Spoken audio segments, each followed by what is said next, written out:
Hai, selamat pagi. Senang sekali bisa berjumpa sekali lagi dengan Anda. Bagaimana kabarnya? Tentunya baik semuanya. Saya percaya di dalam Tuhan kita selalu mengalami sebuah kebaikan. Hanya orang yang bersungguh hati kepada Tuhan, maka orang ini bisa melihat kebaikan Tuhan secara sempurna.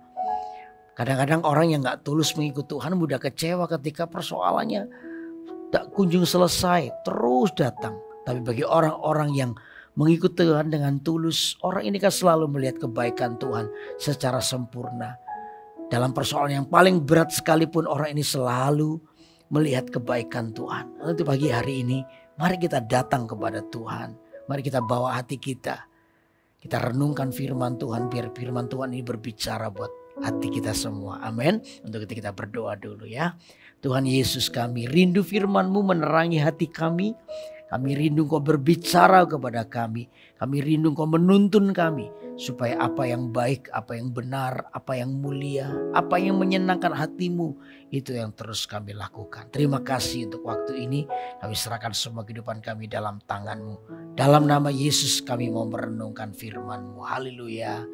Amin. Amin.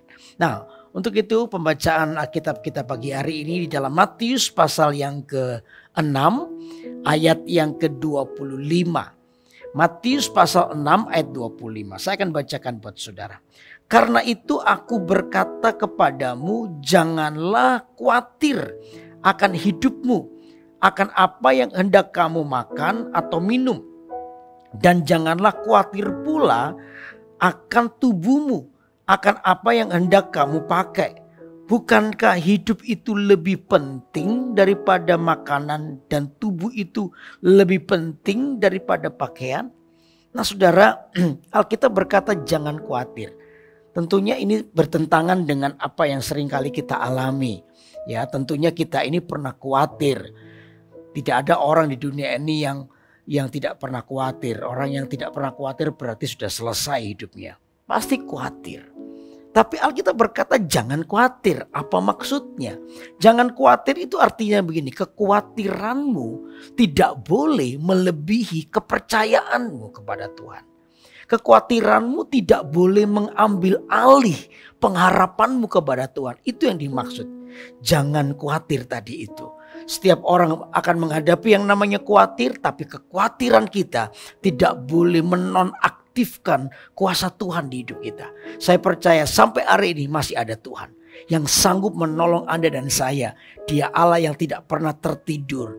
Kuasanya, penyertaannya begitu nyata sampai hari ini. Nah sekarang persoalannya adalah bagaimana setiap kita bisa mengelola rasa khawatir itu dengan baik.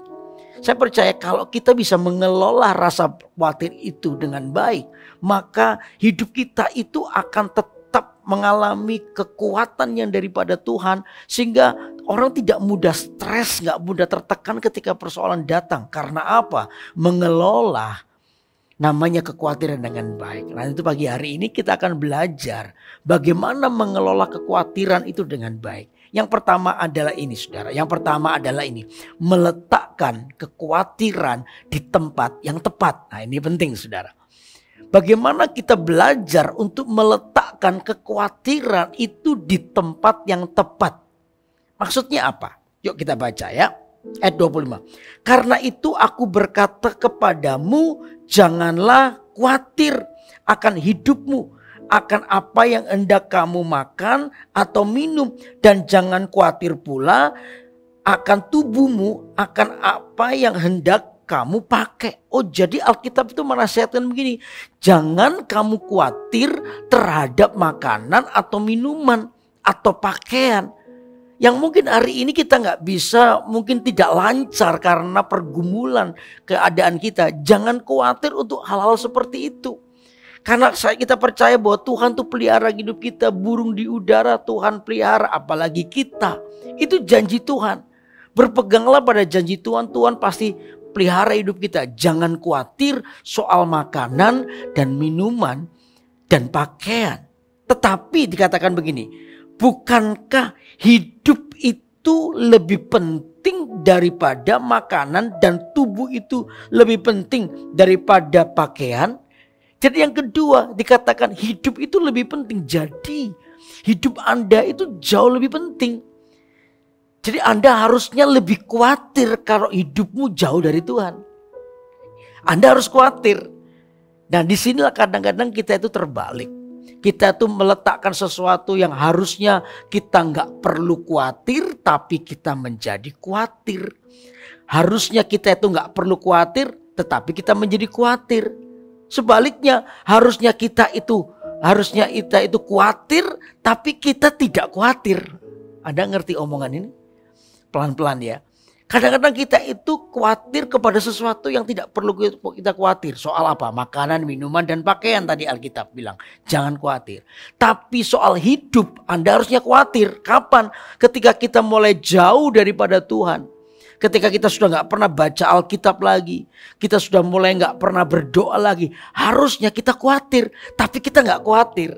Nah disinilah kita telah meletakkan kekhawatiran kita di tempat yang salah. Saudara, memanage kekhawatiran itu penting supaya Anda bisa menghadapi hidupmu dengan kekuatan daripada Tuhan.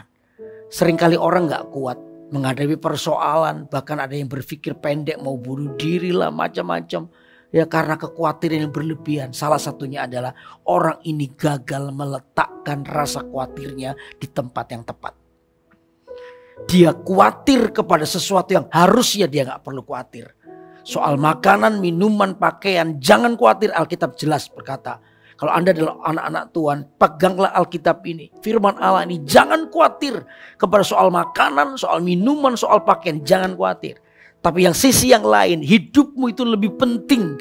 Berarti kalau hidupmu jauh daripada Tuhan, khawatirlah.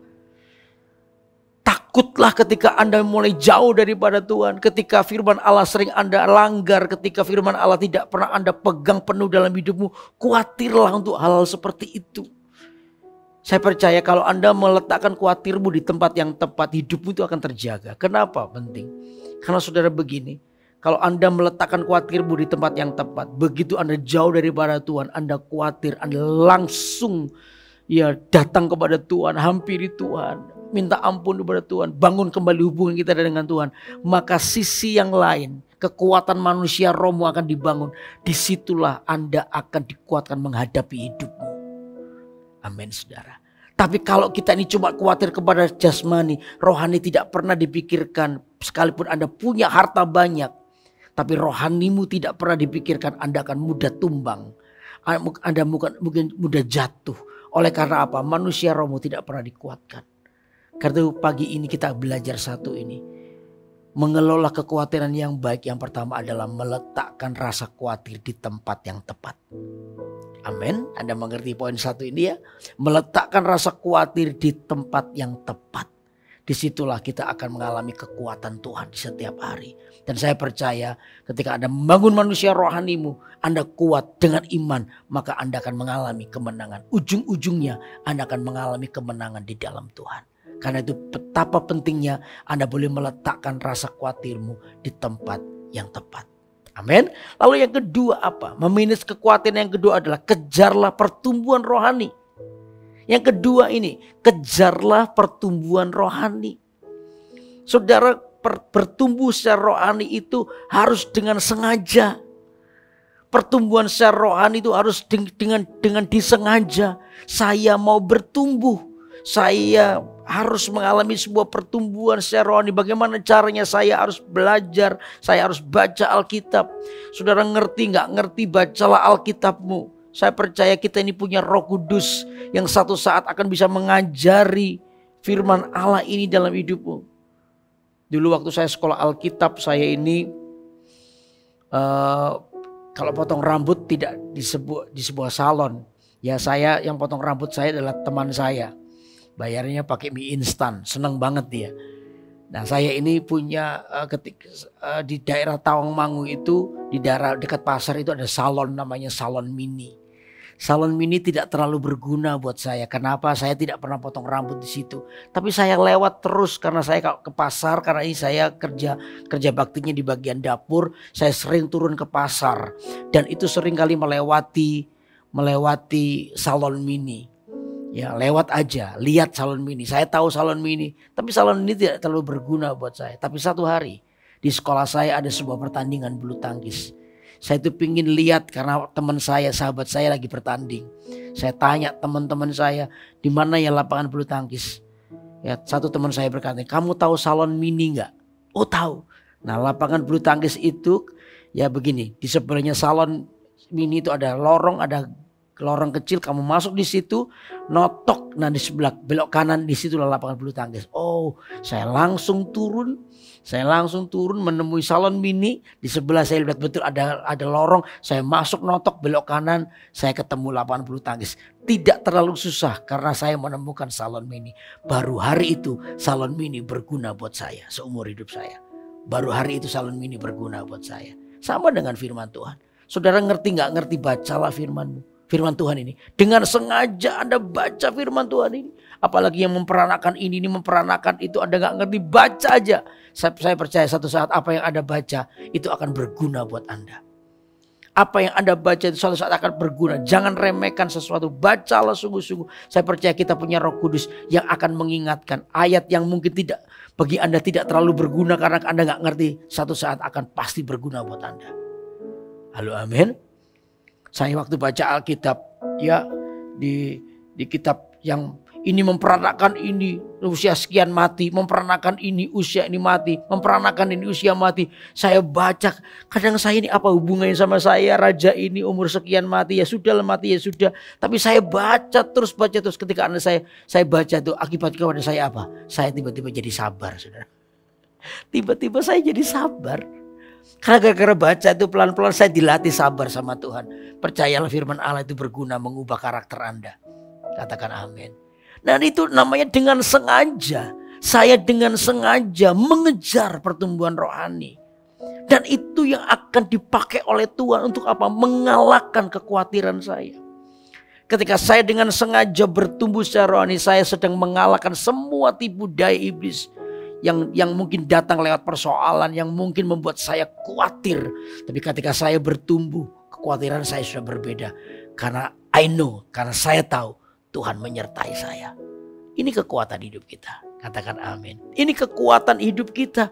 Sehingga kita terus mengalami yang namanya pertumbuhan rohani. Kekhawatiran itu dikalahkan karena Anda bertumbuh di dalam Tuhan. Kekhawatiran yang mencoba untuk menguasai diri Anda kalahkan karena Anda mengalami yang namanya pertumbuhan rohani. Amin. Mengalahkan pertumbuhan rohani. Bertumbuh dalam itu mengalahkan kekhawatiranmu.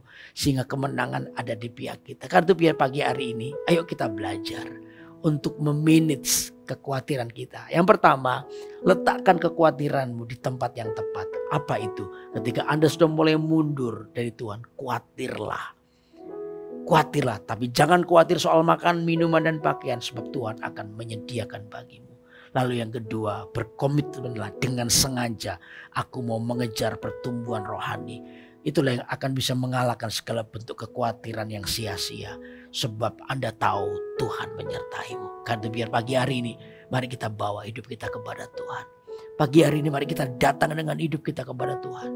Tuhan, aku seringkali khawatir. Aku ini seringkali panic attack. Terlalu khawatir, panik. Terlalu cepat. Seolah-olah aku tuh lupa bahwa Tuhan tuh menyertaiku. Karena biar pagi hari kita datang kepada Tuhan. Tuhan, jamahlah hidupku. Ku percaya ya Tuhan, Engkau Allah yang selalu mendengar doaku. Karena mari kita datang kepada Tuhan. Bawa hati kita.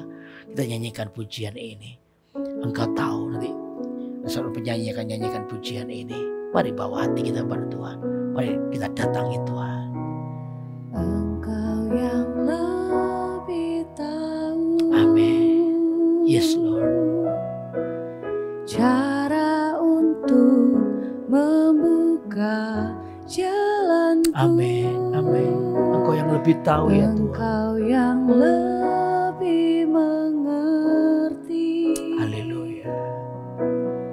Cara untuk menolong hidupku. Mari katakan sama-sama. Ku percaya. Ku percaya Kau Tuhan yang tak pernah gagal menjadikanku lebih dari pemenang. Ku percaya Kau Tuhan yang tak pernah lalai, menepati janji-janji-Mu. Sekali lagi dari awal, mari kita nyanyi dengan iman kita kepada Tuhan. Katakan sama-sama. Engkau yang lebih tahu cara untuk membuka jalanku. Engkau yang lebih mengerti. Amin. Cara untuk menolong hidupku. Mari katakan sama-sama dengan iman.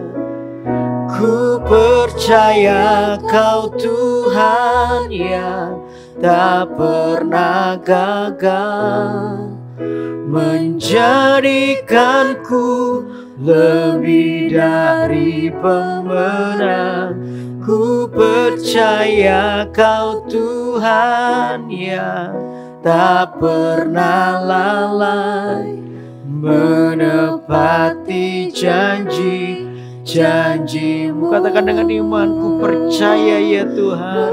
Percaya Kau Tuhan yang tak pernah gagal, menjadikanku lebih dari pemenang.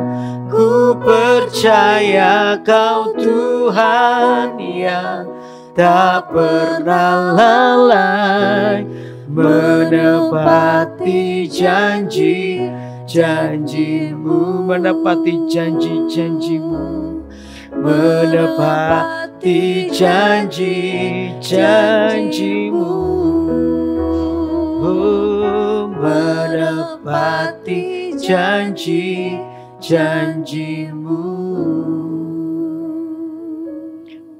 Karena itu biar hari ini kita percaya buat Tuhan, Dia yang menempati janjinya kepada kita. Karena itu jangan khawatir menghadapi apapun hari ini. Letakkan kekhawatiranmu itu di tempat yang tepat dan kejarlah pertumbuhan rohani. Saya percaya di situ kemenangan ada di pihakmu. Kau akan melihat betapa Tuhan itu akan menyertaimu dengan kemenangan demi kemenangan. Ada blessing in disguise, ada berkat terselubung yang mungkin gak pernah kita duga Tuhan telah siapkan bagi Anda. Dan saya mau berdoa bagi saudara yang hari-hari dalam pergumulan. Anda sempat khawatir, Anda sempat takut, Anda sempat gelisah menghadapi apapun. Angkat tanganmu, saya mau berdoa buat Anda. Tuhan Yesus, Kau melihat tangan-tangan yang terangkat pagi ini.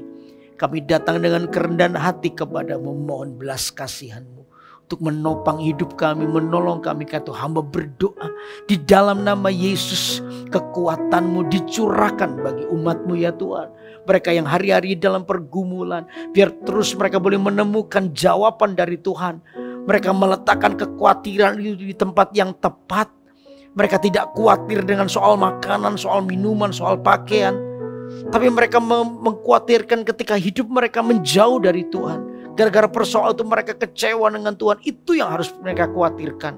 Karena itu hamba berdoa biar mereka bisa mengelola rasa khawatir dengan tepat ya Tuhan. Hamba berdoa sekarang Kau yang menjamah, Kau yang menguatkan, Engkau yang menolong hidup mereka. Di dalam nama Yesus pagi ini hamba berdoa minta mujizat terjadi. Di dalam nama Yesus, satu doa untuk menjawab semua kebutuhan. Baik sakit, penyakit, persoalan pekerjaan, rumah tangga atau apapun juga. Di dalam nama Yesus mujizat Tuhan terjadi buat hidup mereka. Terima kasih ya Tuhan. Kami bersyukur Engkau Allah yang baik. Orang-orang yang sakit hari ini pun mengalami kesembuhan. Jamahan Tuhan di dalam nama Yesus. Terima jamahan Tuhan atas kehidupanmu. Semua penyakit disembuhkan. I speak healing. Aku memperkatakan kesembuhan buat orang-orang yang sakit. Dan kesembuhan itu terjadi pagi ini. Di dalam nama Yesus. Yang percaya dengan iman. Berkata bersama-sama. Amin. Amin. Amin. Wah, senang sekali untuk terus menyampaikan firman Tuhan buat Anda. Saya harap Anda bisa setia untuk terus mendengar acara atau melihat acara Kurenungkan Firman-Mu tiap hari Senin pagi. Dan izinkan Tuhan berbicara kepada Anda melalui firman Tuhan yang simple, yang sederhana. Tapi biar ini menguatkan hatimu supaya Anda menjadi orang yang terus mengalami kemenangan. Sampai ketemu minggu depan hari Senin pagi. Tuhan Yesus memberkati. Bye-bye.